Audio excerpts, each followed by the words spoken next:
Ketika ada seseorang yang membenci kita, kita jangan pernah berbalik membencinya. Memang tidak akan mudah ketika kita mengetahui ada seseorang yang membenci kita. Dengan alasan yang kita pun tidak tahu, sulit bagi kita untuk tidak berbalik membencinya. Kebencian yang kita tanamkan adalah kebencian pertanyaan pada diri kita. Kenapa?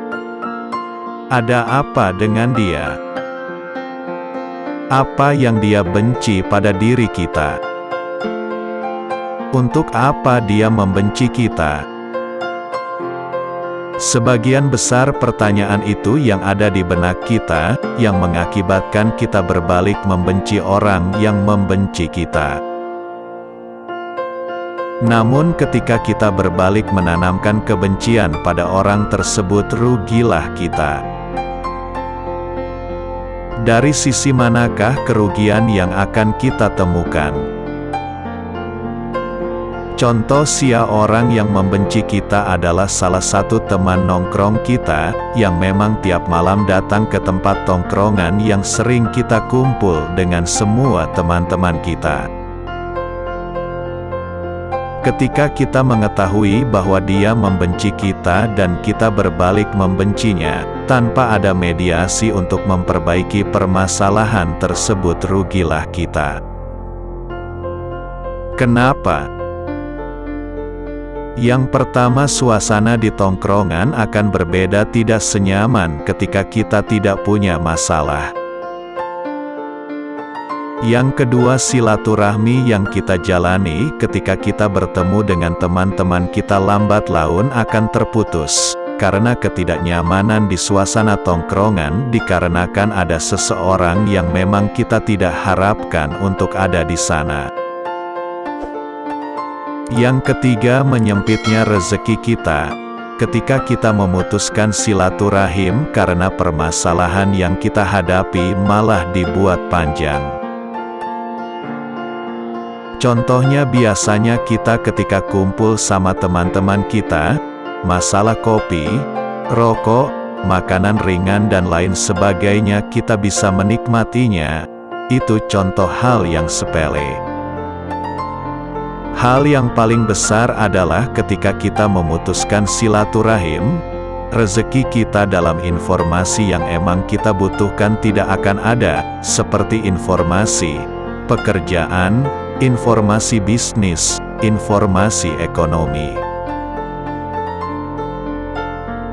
Ilmu pengetahuan, pengalaman hidup dan yang paling penting adalah kebahagiaan yang tidak ternilai tidak akan kita temukan lagi, yaitu canda gurau, sampai kita tertawa lepas dengan mereka. Pikiran menjadi pres, meskipun yang tadinya kita punya permasalahan entah di pekerjaan, di rumah ataupun di kantor, insya Allah akan berkurang beban tersebut karena kita gembira, senang dan nyaman dengan pertemuan di tongkrongan kita. Jadi, apa yang harus kita lakukan ketika kita menghadapi masalah seperti ini? Ada salah satu teman kita yang benci pada kita, tanpa kita tidak mengetahui alasan apa dia benci. Jawabannya adalah introspeksi diri kita sendiri. Ketika kita mengkaji diri kita dengan cara mengintrospeksi diri. Pertama, mulailah dari introspeksi lisan kita.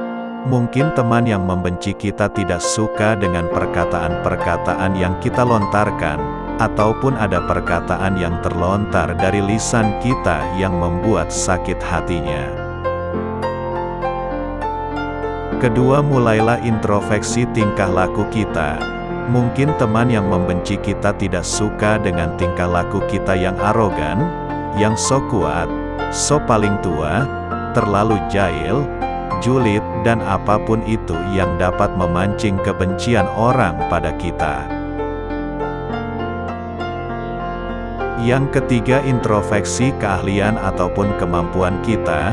Mungkin kita terlalu menonjolkan keahlian ataupun kemampuan kita kepada orang lain di hadapan orang tersebut yang akhirnya orang tersebut merasa tersaingi ataupun tersisihkan. Ketika kita punya keahlian, kemampuan yang memang orang lain tidak memilikinya ataupun belum memilikinya,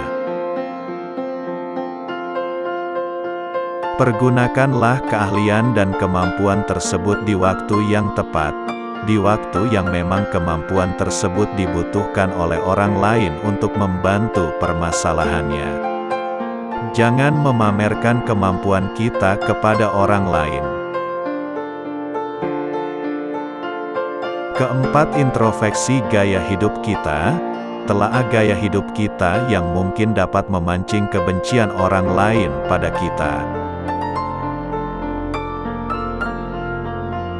Karena gaya hidup yang berlebihan akan mengakibatkan kita menjadi sombong, angkuh, mewah dan bahkan sampai mampu merendahkan orang lain. Dan masih banyak lagi. Tapi ketika dari 4 poin yang kita telaah pada diri kita tidak ada satupun, kita menjalani kehidupan sederhana, gaya hidup juga sederhana, lisan kita dijaga, perilaku kita tertata dengan baik. Berarti itu memang tabiat orang tersebut, dan mungkin 4 poin yang kita telaah ada pada dirinya. Yang intinya orang tersebut tidak mau apa yang ada pada dirinya terlebihi oleh orang lain. Solusi untuk orang tersebut, ketika dia membenci kita usahakan biarkan dia membenci kita sampai dia bosan, jangan sampai kebiasaan kumpul dengan teman-teman yang lain kita hilangkan. Jalani keadaan seperti biasa, jangan dirubah sedikit pun supaya yang dapat kerugian bukan kita, nantinya juga orang yang memiliki karakter seperti itu akan bosan juga membenci kita. Karena keinginan dia untuk direspon balik membencinya tidak terlaksana karena orang tersebut hanya ingin membuktikan kepada orang lain hanya dialah yang paling terbaik, yang paling mampu, yang paling segalanya. Sayangi diri kita dengan cara, terus lakukanlah kebaikan semampu kita untuk menolong orang lain, agar kita bisa menjadi manusia yang bermanfaat untuk semua makhluk yang Allah ciptakan. Perbaiki diri dengan cara telaah apa yang ada pada raga kita. Kaji diri kita supaya kita sadar semua yang ada pada diri kita hanyalah titipan atau amanah yang harus kita jalani, dan di akhir nanti akan ada pertanggungjawaban yang memang harus kita jalani. Menjalani hidup akan sulit jika diri kita mempersulitnya. Menjalani hidup akan mudah jika kita mempermudah jalan diri kita. Perbanyaklah bersyukur dengan apa yang Allah berikan setiap harinya pada diri kita. Sebenarnya bukan materi, bukan harta benda yang paling berharga dalam hidup kita, tapi kesehatan lahiriah kita, jasmaniah kita, batiniah kita dan rohaniah kita, berikut rasa pemikiran yang ada pada diri kita. Mudah-mudahan apa yang disampaikan bisa menjadi tuntunan dan manfaat bagi teman-teman yang mendengarkan cerita ini. Terima kasih.